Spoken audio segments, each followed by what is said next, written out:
미국의 메이저리그는 모든 야구 선수들의 로망이고 꿈이기도 합니다. 왜냐하면 메이저리그 선수가 되었다 하면 연봉도 국내에서 받는 연봉하고는 비교되지 않는 많은 높은 연봉도 받을 수 있고, 또 미국 메이저리그의 야구 선수가 되었다 하면 그만큼 그 실력을 인정받았다는 뜻이 아니겠습니까? 우리나라 야구 역사는 42년이 됐다고 합니다. KBO 야구 역사는 42년인데 미국 이 메이저리그 야구 역사는 156년이라고 합니다. 그러니 미국 야구 역사가 얼마나 참 길고 오래되었습니까? 이 오래된 역사 속에서 유명한 선수들도 참 많았지요. 그 가운데 1947년 미국 메이저리그의 한 선수의 이름이 역사에 불멸의 기록을 남기게 됩니다. 이 사람은 누구냐면 바로 제키 로빈슨이라는 사람이에요. 바로 저 사람인데요, 여러분, 이분이 등번호를 42번을 달았거든요. 근데 이 로빈슨이 미국 야구에서 얼마나 유명한 분이었냐면, 여러분, 미국 야구 역사에서 유일하게 모든 구단에서 이 제키 로빈슨이 달았던 42번을 영구 결번으로 지정을 했습니다. 한 팀도 아니에요. 한 팀도 아니고 모든 미국의 모든 야구팀들이 42번은 그 어떤 선수도 달지 못하도록 영구 결번으로 지정을 한 거예요. 대단하지요. 특히 매년 4월 15일은 제키 로빈슨 데이라고 그래가지고요, 이날은 모든 구단의 모든 야구 선수들이 등번호를 42번으로 답니다. 42번으로 달아서 그날 하루만큼은 42번이 되어서 전부 야구를 하는 거예요. 여러분, 이렇게 유명하게 된 이유가 무엇 때문이냐? 그가 실력이 대단해서 그러냐? 물론 실력도 대단한 것도 있지요. 그러나 이 제키 로빈슨보다도 훨씬 더 뛰어난 실력을 가진 야구 선수들은 미국 사회에서 참 많았거든요. 근데 이분이 이렇게 유명해질 수 있었던 이유는 그보다도 더 근본적인 이유가 있습니다. 여러분, 과거 미국이란 나라는 여러분 잘 알고 있는 것처럼 백인 중심의 사회였거든요. 흑인들은 노예였었고 또 무차별적인 차별을 받았던 사람들이 흑인들이었어요. 이 로빈슨은 흑인으로서 백인 중심의 리그에서 흑인이 정식으로 활약할 수 있는 길을 열었던 최초의 흑인 선수였습니다. 로빈슨이 흑인이라는 이유 때문에 많은 차별을 받았습니다. 이 타석에 설 때마다 상대 투수뿐만 아니라 상대 선수들, 심지어는 감독까지도 이 로빈슨을 차별했지요. 더더욱이나 관중들은 어떻겠습니까? 온갖 야유와 욕설을 퍼부어댔습니다. 여러분, 로빈슨도 사람인지라 그럴 때면 자기도 욱하는 마음이 일어나서 한번 해보고 성질도 내보고 화도 내고 그럴 법도 한데, 이 사람이 자신의 마음을 잘 추스리고 자기 마음을 잘 다스리는 거예요. 이유는 어디에 있었느냐? 처음 이분을 영입했던 단장이 브렌치 리키라는 사람이었는데, 이 브렌치 리키가 이 로빈슨과 계약을 하기 전에 한 가지를 부탁했어요. 나는 맞서 싸우지 않을 용기를 가진 선수를 원한다네. 자네가 흑인이라고 타석에 서면 많은 백인 선수들이나 많은 사람들이 자네에게 욕설을 퍼붓고 야유하고 심하게 차별할 텐데, 그때마다 감정에 반응하지 않고 대응하지 않고 자신의 감정을 잘 추스리고 다스릴 줄 아는, 나는 그렇게 용기를 가진 사람을 나는 원한다네. 만약에 이게 자신이 없으면 지금 여기서 계약을 파기해도 괜찮네. 여러분, 로빈슨은 여러 경기에서 인종 비하, 욕설, 거친 대우를 받았어요. 그럼에도 그런 모든 도발에 응수하지 않았던 것은 바로 이 리키와의 이 약속 때문이었어요. 오히려 그럴 때마다 많은 사람들의 욕설과 또 비하가 있을 때마다, 차별이 있을 때마다 어떻게 마음을 먹었느냐? 내가 실력으로 보여주리라. 실력으로 보여주리라. 그리고 마음을 가다듬고 타석에 서서 안타를 치고 홈런을 치고, 여러분, 결국 그 해에요, 이 사람이 신인왕을 받습니다. 그리고 그 팀이 내셔널리그 우승을 차지해요. 대단하지요. 여러분, 그의 침착함은 단순히 경기 승리를 넘어서 미국 사회의 인종차별의 장벽을 허물었다는 아주 위대한 승리를 가져왔어요. 그래서 그를 기리는 마음을 가지고 4월 15일 날 42번을 달고 경기를 치르는가 하면 그의 등번호 42번을 모든 구단들이 영구 결번으로 지정했던 것입니다. 여러분, 무슨 이야기입니까? 어떤 악조건 속에서도 마음을 잘 다스리는 것이 얼마나 중요한 것인지를 우리는 이 제키 로빈슨이라는 사람을 통해서도 깨달아 볼 수 있어요. 여러분, 마인드셋이라는 책이 있습니다. 여러분, 심리학자 캐럴 드웨 교수가 쓴 책인데요, 여러분, 저 책을 보면은 인생의 성공과 실패를 가르는 기준이, 가장 중요한 요인이 무엇인가를 소개하고 있습니다. 여러분이 세상에서 성공하려면 어떤 조건이 있어야 성공할 수 있다고 이야기를 하지요?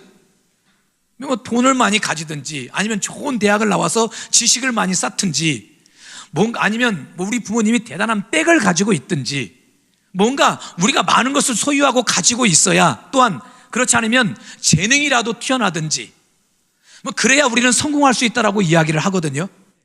여러분, 이게 세상의 성공 법칙이거든요. 뭔가 많은 걸 소유하고 가지고 있어야 성공하고 이길 수 있다고 이야기하는데, 그러나 이 마인드셋에서, 이 책에서는 그렇게 말하지는 않습니다. 우리의 성공과 실패의 기준은 내가 많은 걸 소유했느냐, 내가 재능이 있느냐 없느냐가 아니라, 따라합시다, 마음가짐. 어디에 있대요? 마음가짐에 있대요. 마음가짐. 그래서 이 책에서는 두 가지 마음에 대해서 소개를 합니다. 첫 번째는 고정형 마인드셋이 있어요. 고정형 마인드셋. 이 마음은 나는 뭐 원래 이래, 나는 변할 수가 없어, 내가 할 줄 아는 게 뭐가 있어, 나는 원래부터 타고나기를 이렇게 타고났는데, 나는 그러니 아무것도 할 수 없어, 이렇게 내 마음을 부정적으로 갖는, 이게 바로 고정형 마인드셋이래요. 반면에 성장형 마인드셋이 있어요. 이 마음은 나는 무엇이든지 할 수 있어, 나는 배우면 얼마든지 잘 배워낼 수 있어, 그래, 인생의 실패, 이것은 또 나를 성장하는 또 하나의 과정일 뿐이야, 그래, 언젠가 내 인생에도 좋은 때가 오겠지 하고 내 마음을 긍정적으로 갖는 거예요. 이것이 바로 성장형 마인드셋이래요. 근데 드웨 교수는요, 과연 누가 성공을 하느냐, 바로 성장형 마인드셋을 가진 사람이 성공하게 되더라는 것입니다. 이런 사람이 자신의 재능과 상관없이 성공하게 되는 거예요. 다시 말해, 마음의 경영을 어떻게 하느냐에 따라서 성공하기도 하고 실패하기도 한다는 것입니다. 여러분, 오늘 본문에서도 어떻게 말하고 있습니까? 자, 잠언 16장 1절 같이 한번 읽어볼게요. 마음의 경영은 사람에게 있어도 말의 응답은 여호와께로부터 나오느니라.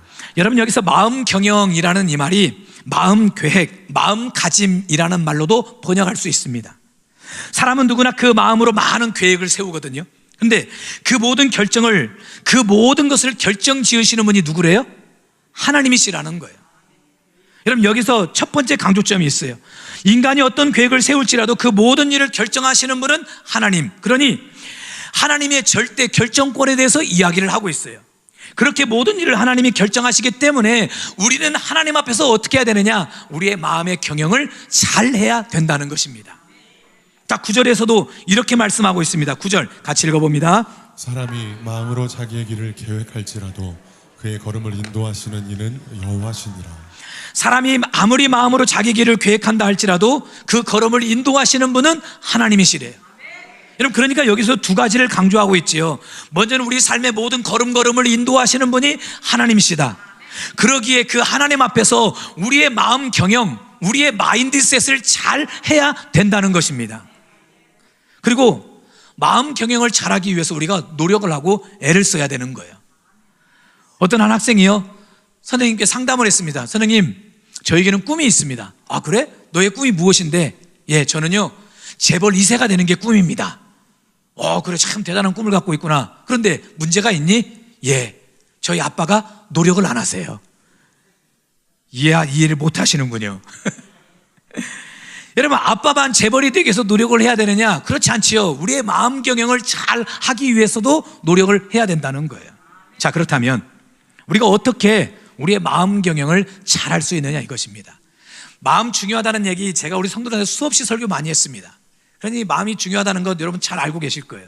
그럼 어떻게 우리의 마음가짐을 잘하고 우리의 마음 경영을 잘하고 또 마인드셋을 우리가 잘할 수 있느냐, 이거예요. 오늘 본문을 통해서 세 가지 방법을 여러분에게 가르쳐 드리겠습니다. 첫째, 하나님의 말씀을 마음 중심에 두십시오. 자, 9절 말씀을 같이 한번 읽어볼게요. 사람이 마음으로 자기의 길을 계획할지라도 그의 걸음을 인도하시는 이는 여호와시니라. 여러분, 사람은요, 생각과 마음으로 참 많은 계획들을 세우지요. 근데 두 가지가 있어요. 첫째는 생각대로 되던가요? 마음에 계획한 대로 여러분 다 되던가요? 여러분, 아마 저는 생각한 대로 마음 계획한 대로 됐으면은 아마 지금 전 세계가 난리가 났을 겁니다. 전 세계가 난리가 났을 거예요. 내가 생각한 대로 계획한 대로 잘 되지 않을 때가 훨씬 더 많더라고요. 자, 또 한 가지, 여러분이 그렇게 많은 걸 생각하고 계획한다고 이게 변하지 않습니까? 여러분, 사실 우리의 마음이 하루에도 막 12번도 더 변하고 우리의 생각이라는 것이 뭐 자라오면서 수없이 변하지 않습니까? 옛날 저희 애들이요, 꿈이 뭐냐 그랬더니 대통령이라 그랬어요. 지금 꿈이 뭐냐? 글쎄요 그러더라고요. 글쎄요. 애들이 꿈이 하루에도 막 몇 번씩 바뀌어요. 막 학년이 지날 때마다 꿈이 바뀌고 마음이 변하더라고요. 여러분, 이 인간의 연약함입니다. 우리의 생각이나 우리의 마음은 우리의 생각대로 마음대로 잘 되지도 않을 뿐더러 수없이 변하고 또 변하는 것이 우리의 마음이고 우리의 생각이에요. 그러나 영원히 변하지 않는 것이 있습니다. 그것이 무엇이냐? 하나님의 말씀이지요. 자, 이사야 40장 8절 같이 읽어볼게요. 풀은 마르고 꽃은 시드나 우리 하나님의 말씀은 영원히 서리라. 여러분, 하나님의 말씀은 영원히 선대요. 영원히 변하지 않는다 그랬어요. 여러분, 말씀의 힘이 무엇인 줄 아십니까? 우리의 마음은 상황 따라, 환경 따라, 여러 여건 따라서 수없이 변하지만 그렇게 많이 변하는 우리의 마음을 변하지 않게 단단하게 묶어주는 것이 바로 하나님의 말씀의 힘이요, 말씀의 능력입니다. 쉽게 변하고 흔들리는 우리의 마음을 붙잡아주는 앵커가 되는 것이 바로 말씀이에요. 앵커가 무엇이냐면, 여러분, 바다 한가운데 여러분 배가 흔들리지 않도록, 여러분 이리저리 흔들리지 않도록 잡아주는 닷 있지요? 그 닷이 바로 앵커이거든요. 하나님의 말씀이 그래요. 풍랑이 넘쳐나는, 바람이 막 넘쳐나는 이 세상과 같은 바다 같은 이 세상에서 우리의 마음이 흔들리지 않도록 잡아주는 것이 바로 하나님의 말씀이라는 것입니다. 우리 예수님 보십시오. 공생의 사역을 시작하실 때 예수님이 40일 동안 금식 기도하셨거든요. 여러분, 이 기도가 끝난 후에 사단 마귀가 예수님을 시험합니다. 마귀는 도발과 시험으로 예수님의 마음을 흔들어 가지고 우리 예수님을 무너뜨리려고 했어요. 여러분, 금식 기도 해보신 분들 아마 잘 공감하고 잘 이해가 되실 거예요. 여러분, 가장 견디기 힘든 것이 무엇일까요? 금식 기도할 때 먹는 거 아닙니까? 먹는 거. 먹지 않고 금식하며 기도해야 되느니 이 먹는 것이 가장 힘들고 어렵지요. 참, 평소에는 여러분 금식 기도를 하다 보면 우리 성도들의 형편이 떠오르고 우리 성도들의 기도 제목이 막 떠올라가지고 우리 성도들을 생각하고 뭐 성도들의 기도 제목을 생각하면서 열심히 막 부르짖어 기도하고 그래야 되는데, 그러기도 하지만 여러분, 시간이 지나면 지날수록 성도들의 형편과 기도 제목도 떠오르긴 하지만 자꾸 닭다리가 왔다 갔다 닭다리가 왔다 갔다 하고, 평소에 잘 먹지도 않는 그 막국수, 금식 기도할 때 왜 이렇게 막국수가, 새콤달콤한 막국수가 그렇게 머릿속에서 왔다 갔다 하는지 모르겠어요. 그러면서 꼭 드는 생각이, 이 금식 끝나면 내가 기필코 너를 정복하리라. 내가 너를 정복하리라. 그렇게 마음을 먹거든요. 여러분, 이게 이 굶는다는 것이, 먹지 않는다는 것이 얼마나 크고 이게 어려운 일인지 모르겠어요. 예수님도 마찬가지 아닙니까? 예수님은 어떠셨을까? 하루 이틀도 아니고 40일을 금식하셨으니, 여러분, 먹을 것이 눈앞에 있으면 당장이라도 벌컥벌컥 먹고 싶은 그런 마음이 들지 않았겠습니까?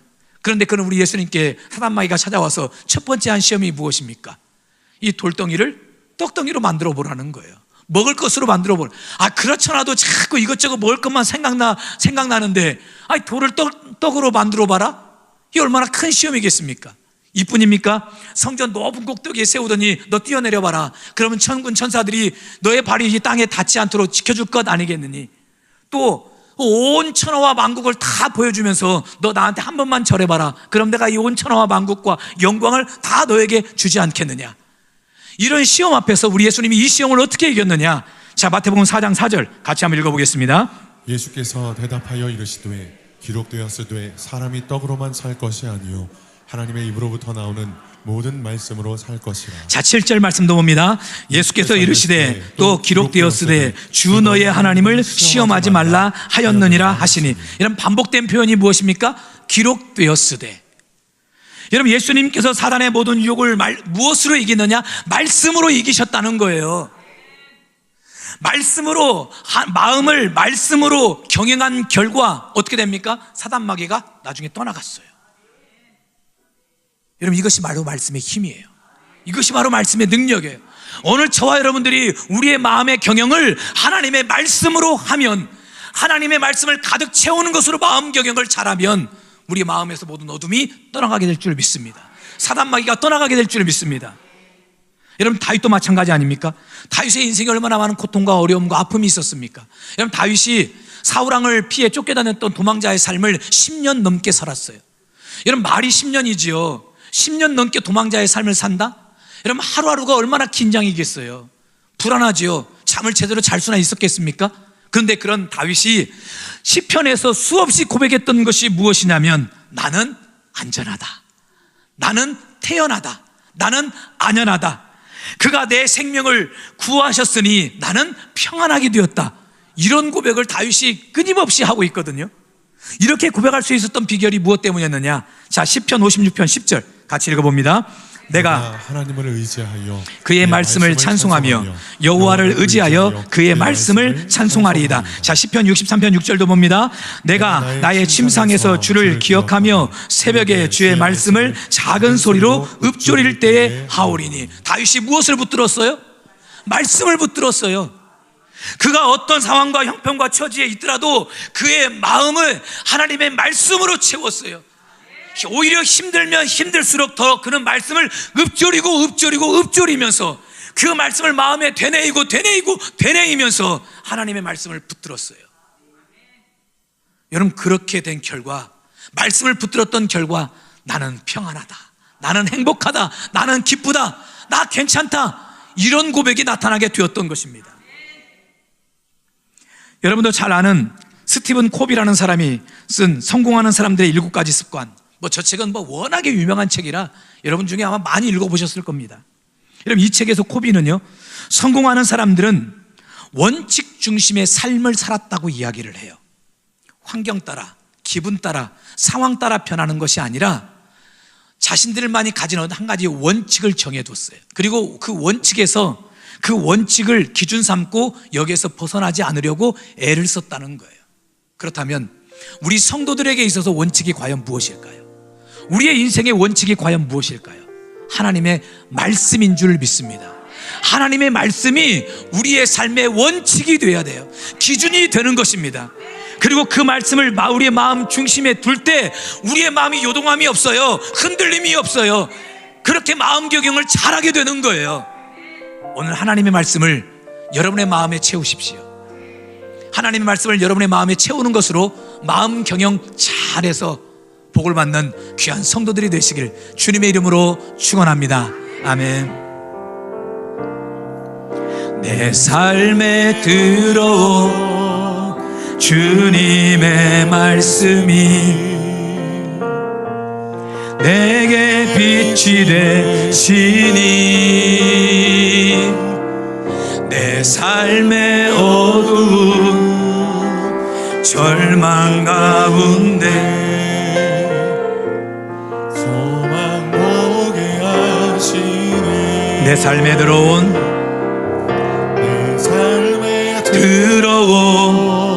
주님의 말씀이 나를 인도하시니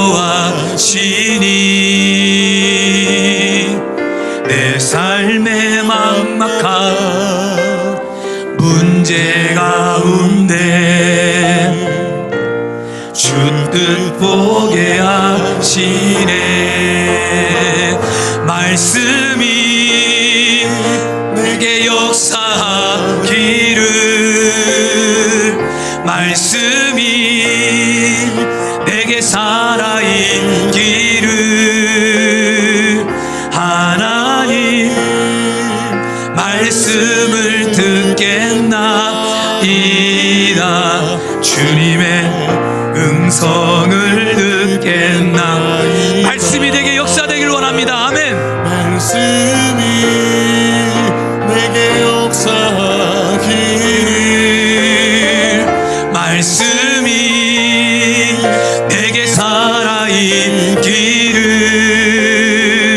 하나님 말씀을 듣겠나이다. 주님의 음성을 듣겠나. 주님의 말씀을 듣겠나이다. 주님의 말씀을 듣겠나. 주님의 뜻대로 살겠나이다. 주님의 뜻대로 살겠나이다.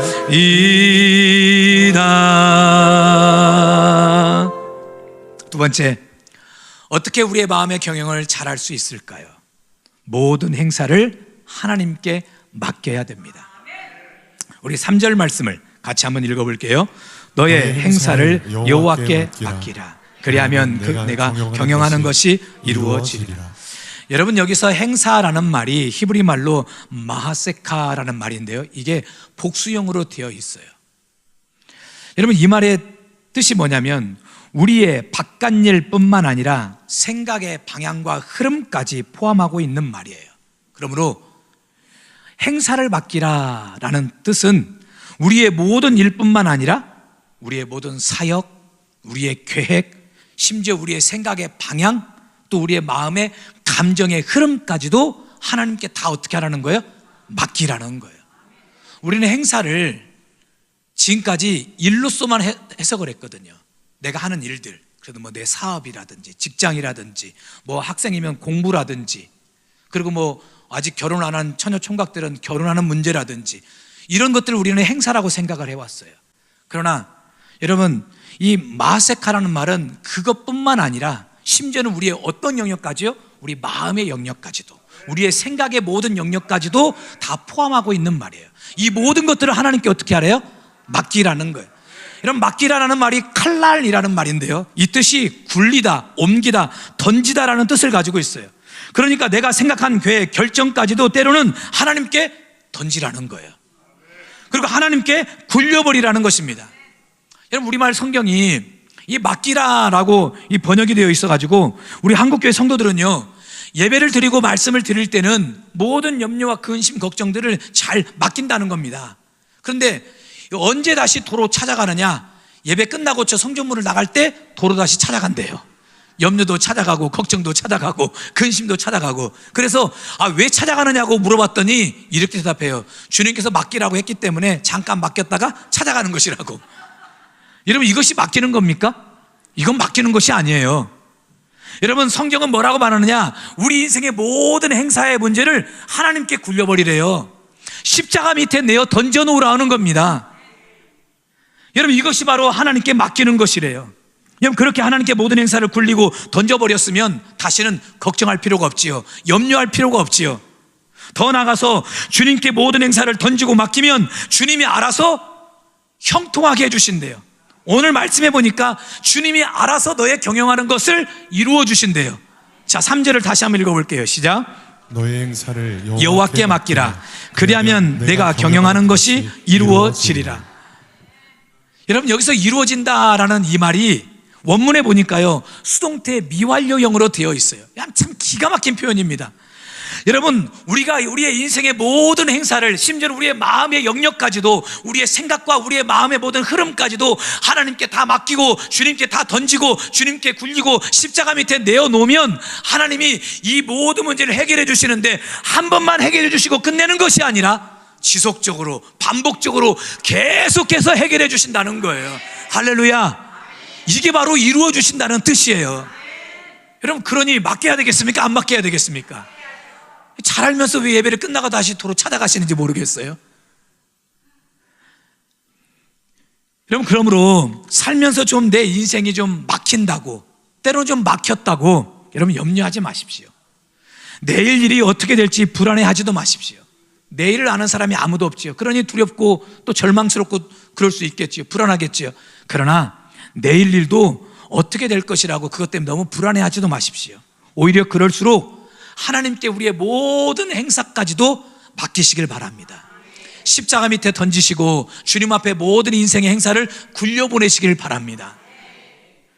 여러분, 우리 한국교회 성도들이 오랫동안 신앙생활 하면서 좀 오해하고 있는 말씀 한 구절이 있어요. 물론 여러 말씀들도 있겠지만 오해하고 있는 말씀 한 구절, 그게 바로 마태복음 6장 34절인데요 자, 같이 한번 읽어볼게요. 시작. 그러므로 내일 일을 위하여 염려하지 말라. 내일 일은 내일 염려할 것이요 한날 괴로움은 그날에 족하니라. 여러분, 우리가 예전에 썼던 개역 한글 버전에서 번역된 번역이에요. 내일 일을 위하여 염려하지 마라. 내일 일은 언제 염려하래요? 내일 염려하래요. 그래서 성도들이 오늘 염려 근심을 막 하다가도 에이 모르겠다, 내일 일은 내일 염려하라고 했으니까 내일 일에서나 염려해야 되겠다 하고 이제 그냥 염려를 떨쳐내는 경우들이 있어요. 그리고 언제 염려하려고요? 내일 염려하려고. 또 내일 되면 또 어떻게 말합니까? 또 내일, 또 그 내일이 되면 또 내일. 여러분, 이렇게 해서 염려를 자꾸 뒤로 미루는 것도 나쁜 것은 아니겠지요. 좋은 것이겠지요. 그러나 이게 좀 번역이 조금 애매모호하게 돼서 이렇게 생각하는 경우들이 많아요.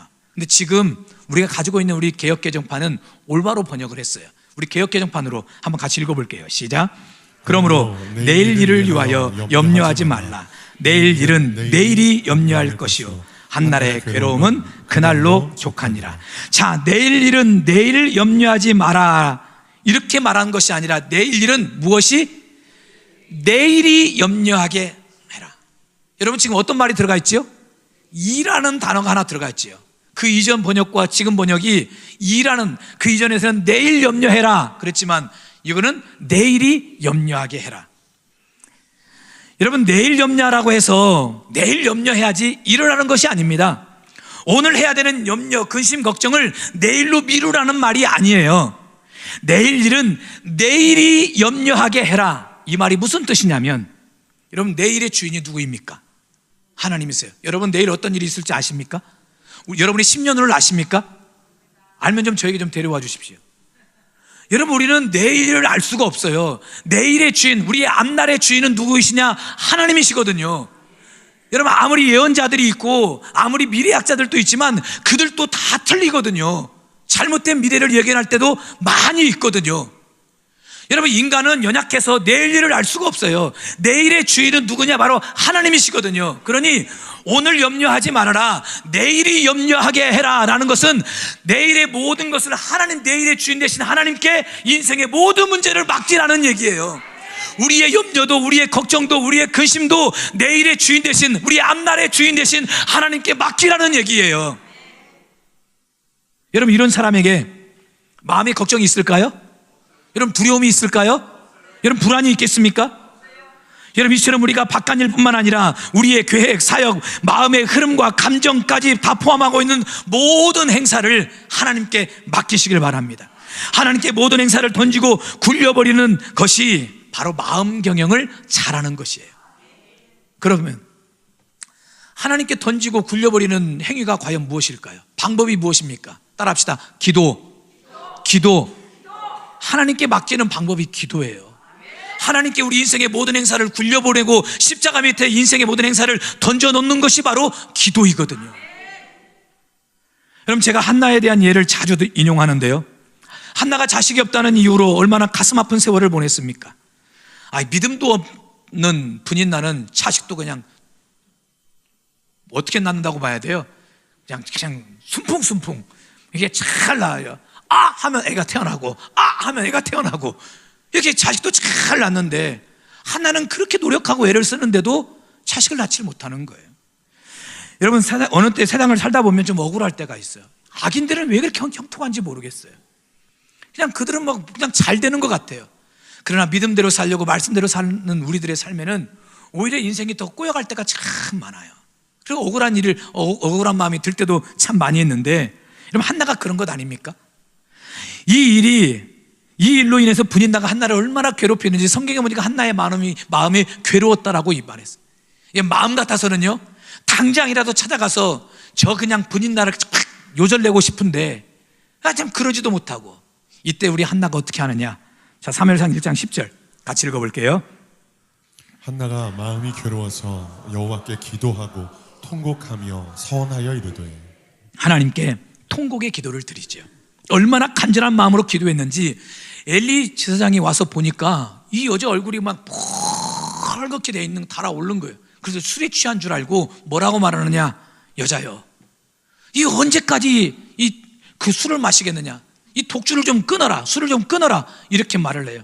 이때 한나가 엘리 제사장에게 이렇게 대답합니다. 자, 15절 말씀 같이 한번 읽어볼게요. 한나가 대답하여 이르되 내 주여, 그렇지 아니하니이다. 나는 마음이 슬픈 여자라. 포도주나 독주를 마신 것이 아니요 여호와 앞에 내 심정을 통한 것뿐이오니. 술에 취한 것이 아니라 하나님 앞에서 내 심정을 통한 것이다라고 이야기를 하죠. 여러분, 이 말을 보다 우리가 명확하게 알려면 세번역 성경으로 읽으면 이 뜻을 좀 더 명확하게 알 수 있어요. 자, 우리 세번역으로 같이 한번 읽어볼게요. 시작.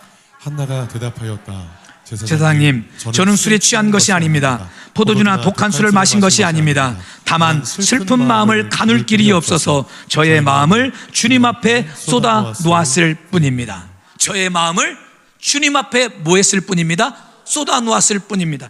여러분, 우리가 여기서 주목해 보고 싶은 단어가 바로 쏟아 놓다라는 단어예요. 여러분, 제가 설교를 준비하면서 이 쏟아 놓다라는 이 단어를 보고 제 마음이 얼마나 뛰었는지 몰라요. 여러분, 한나는 자신의 비통한 마음을 지금 하나님 앞에 쏟아놓고 있는 거예요. 여러분, 쏟아놓다라는 이 말이 남김없이 가감없이 마음속에 있는 모든 것을 100% 하나님께 토로했다라는 뜻입니다. 그러면서 엘리에게 이렇게 말을 해요. 자, 16절 세번역 버전을 읽어볼게요. 시작. 이 종을 나쁜 여자로 여기지 마시기 바랍니다. 너무나도 원통하고 괴로워서 이처럼 기도를 드리고 있습니다. 보세요, 한나는 자신의 인생이 원통하고 또 비통해서 너무너무 괴로워서 마음이 힘들다는 거지요. 그렇게 힘들 때 나는 하나님 앞에 기도했는데 그 기도를 통해 어떻게 했느냐? 쏟아낸 거예요. 내 마음의 원통함을 쏟아내고 내 마음의 비통함을 쏟아내고 내 괴로운 마음을 쏟아냈어요. 남김없이 가감없이 100% 그 이상으로 하나님 앞에 토로하고 쏟아낸 거예요. 이런 그에게 하나님이 얼마나 놀라운 은혜와 축복을 허락해 주셨습니까?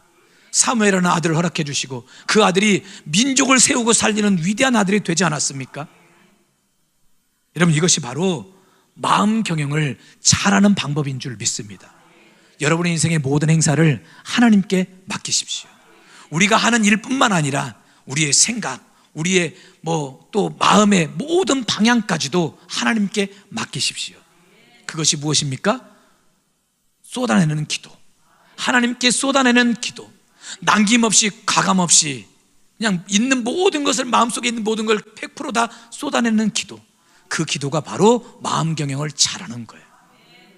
마지막 세 번째로 어떻게 마음 경영을 잘할 수가 있느냐? 언제나 성령의 인도에 순종하는 것입니다. 자, 9절 말씀을 같이 한번 읽어볼게요. 사람이 마음으로 자기의 길을 계획할지라도 그의 걸음을 인도하시는 이는 여호와시니라. 여러분, 우리는요 한 번도 가보지 못한 인생의 길을 걷는 사람들입니다. 그래서 앞날을 알지 못해요. 이왕이면 올바르게 가보겠다고 우리가 많은 계획을 세우고 많은 생각을 가지고 살거든요. 근데 오히려 생각대로 되지 않고 또 계획대로 되지 않을 때가 참 많아요. 오히려 앞날을 알지 못하기 때문에 어느 때는 실수할 때도 있고 잘못된 결정을 내릴 때도 있어요. 암살이라는 영화가 있습니다. 이 영화의 가장 마지막 장면에 보면은 이런 밀정이 되어가지고 이 동지들을 배신했던 이 배신자였던 그 염석진을 이제 심판하는 장면이 나와요. 이제 배우 이정재 씨가 이 염석진이라는 사람의 역할을 맡았었는데요. 이 배신자를 처단하기 위해서 안호균이라는 역을 맡았던 전지현 씨가 이 이정재 씨를 찾아와요. 그리고 권총으로 탁 겨누면서 이렇게 말해요. 왜 동지를 버렸어? 왜 동지를 팔았냐고 딱 물어봐요. 그때 이제 이정재 씨가 이 권총이 딱 눈앞에 있어요. 얼마나 마음이 두렵겠어요? 그 두려운 마음으로 이렇게 말을 합니다. 몰랐으니까. 해방될 줄 몰랐으니까. 알았으면 낸들 그랬겠나? 어설프다니까. 우리 목사님 연기가 어설프다니까. 제가 이 연기 해보려고 이 이정재 씨 이 부분 한 20번 이상을 봤던 것 같아요. 계속 보고 좀 안 비슷하신가요? 여러분, 이것이 인간의 연약함 아닙니까? 인간은 몰라요. 앞날을 몰라요. 알았으면 밀정이 되었겠어요? 배신자가 되었겠습니까? 여러분, 그렇게 알지 못하니 때로는 마음이 답답하고 불안하기도 하고 두렵기도 하고 또 염려가 되고 걱정이 되는 것 아닙니까? 여러분, 그러나 우리는 알지 못하지만 하나님은 다 알고 계시는 줄 믿습니다. 성령님은 다 알고 계시는 줄 믿습니다. 그러기에 우리 인생의 길을 선하고 아름다운 길로 인도하실 그 성령의 인도를 우리가 따라가면 되는 거예요. 때로는 우리가 생각하고 계획한 대로 인생의 길이 흘러가지 않더라도 성령께서 그 길로 인도하시는 길이라면 우리가 그 길을 순종하고 따라가는 것입니다. 그러면 반드시 그 결과가 선하게 될 수도 있어요. 그럼 바울은요, 로마에 가서 복음을 전하고 싶었어요. 또 성령도 로마에 가서 복음을 전할 것이라고 이야기했거든요. 여러분, 선한 일이죠. 좋은 일이죠. 근데 참 희한합니다. 자꾸 로마로 가는 바울의 길이 막히는 거예요. 길이 막히는 거예요. 결국 언제야 가느냐? 그가 나이가 들어서야, 나이가 지긋하게 들어서야, 그것도 정상적인 신분으로 가는 것이 아니라 죄인의 신분으로 죄수가 되어가지고 로마로 가게 되었어요. 그리고 바울이요, 로마 그 가택연금을 2년 동안 당하거든요. 가택연금을 당해요. 이 가택연금을 당하고 있을 때 어떤 소식이 들려오냐면 본인이 복음을 전하고 세웠던 그 교회들이 지금 어려움을 겪고 있다는 이야기를 듣습니다. 근데 가택연금 상태라 갈 수가 있습니까? 못 가지요. 그래서 바울이 너무나 안타까운 마음을 가지고 편지를 썼는데 바로 그 편지가 에베소서, 빌립보서, 골로새서예요. 또한 바울이 가택연금을 당하고 있을 때 여러분 어떤 일을 하느냐? 황실 사람들을 전도하기 시작했어요. 아무래도 여기는 황실 사람들도 뭐 정치적인 힘에 좀 눌려가지고 이런 사람들도 이제 여기에 가택연금을 당하는 일이 있었지요. 그래서 바울이 그런 사람들에게 복음을 전하기 시작했어요. 일반인이 되었다면 로마 일반 사람들에게, 백성들에게 복음을 전했겠지만 가택연금을 당하고 있는 상태라 밖에 나갈 수가 없으니까 하나님이 황실 사람들을 이 바울이 가택연금 당한 그 집에 보내주시니까 이 황실 사람들을 열심히 전도했네요. 여러분 결국 이 결과가 어떻게 된 줄 아십니까? 이 바울이 전했던 이 황실 사람들의 이 복음이 또 다른 황실 사람들에게 전해져서 결국에는 313년 콘스탄티누스 제1세를 통해서 어떤 일이 벌어졌냐? 기독교가 로마에서 공식적으로 인정되는 일이 벌어지게 되었어요. 여러분 그 시작점이 어디였어요? 바울이 가택연금을 당했을 때 황실 사람에게 복음을 전했던 이게 바로 시발점이었어요. 이뿐 아닙니다. 바울이 고린도 교회를 개척하고 난 뒤에 데살로니가 교회에 큰 어려움이 있다고 소식을 들었어요. 근데 가고 싶었는데 하나님이 그 길을 막으시는 거예요. 가지 못하게 하는 거예요. 그 바울이 편지를 써서 보냈는데 그게 바로 데살로니가 전서예요. 그리고 로마서도 써서 보내요. 이처럼 사람이 계획을 세우고 하고 싶은 일이 있어도 때로 우리가 살다 보면 그 길이 막힐 때가 있어요. 내 생각대로 되지 않을 때, 내 계획대로 되지 않을 때가 있어요. 그럼에도요, 성령의 인도에 우리가 순종하고 그 길을 따라가는 거예요. 막으면 막으시는 대로, 또 열어주시면 열어주시는 대로. 우리는 앞날을 알지 못하지만 성령님은 다 알고 계시거든요. 그래서 그 인도를 순종하고 따라가다 보면은 그럼 놀라운 은혜와 기적들이 우리의 삶에 이루어지게 되는 거예요. 오늘 이런 축복의 역사가 여러분의 삶에 가득 넘치시길 주님의 이름으로 축원합니다. 여러분 기억하십시오. 우리가 어떻게 마음의 경영을 잘 할 수 있을까요? 하나님의 말씀을 여러분의 마음 중심에 두십시오. 우리의 마음은 하루에도 수없이 변하지만 하나님의 말씀은 변하질 않아요. 그 말씀을 마음에 두시고 그리고 여러분의 모든 행사까지를 하나님께 다 맡기십시오. 십자가 밑에 던지시고 주님께 다 굴려버리십시오. 그리고 더 나아가서 성령의 인도를 따르십시오. 그리고 언제나 성령님 내 삶을 인도해달라고 기도하십시오. 이것이 바로 마음 경영을 잘하는 방법이에요. 오늘 저 여러분 모두 마음 경영 잘해서 언제나 여러분의 마음 속에서 나는 평안하다, 기쁘다, 행복하다, 감사하다 이런 고백이 넘치시길 주님의 이름으로 축원합니다. 아멘.